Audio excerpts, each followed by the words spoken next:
All right, hey, Trevor here. Just wanted to touch base with you guys in regard to small groups.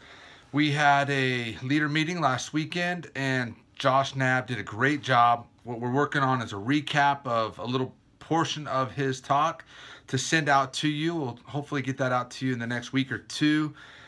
Just how to minister to the people in your group. As far as this week's concerned, remember your small group questions are on the back of the bulletin notes. Also in this email should be an attachment with your notes and questions for this week. And so, just looking over those questions, want to get things going, have a little fun. I think it would be fun in your small groups to talk about love stories. Maybe take a lap around the group and have people share their love stories as long as they're willing. And then move it into God's love story. What impresses you about God's love story? Daniel shared with us this weekend about God's love story through the book of Hosea. And so what are portions of God's love story, or what is it about Hosea maybe that really impresses you as we hear about God's story? Also in question 2, in what ways have you struggled receiving God's love? You know, listen, God's love for some people is kind of hard to receive.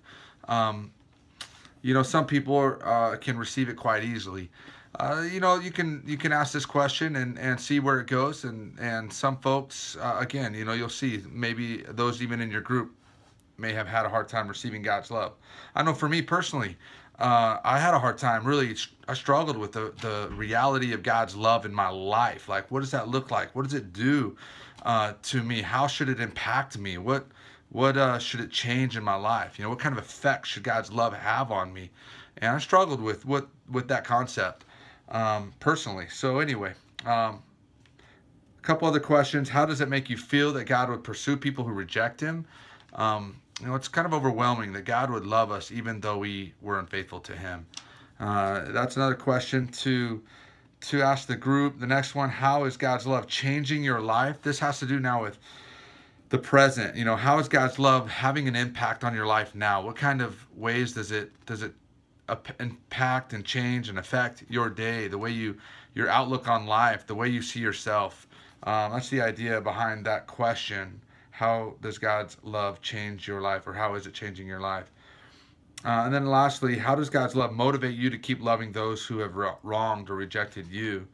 The idea behind this question is to think about, you know, having God's heart. God's heart is to love other people even when they've been unfaithful, or they've wronged you, or they've rejected you in some way. How do you find the ability to keep loving those who don't love you?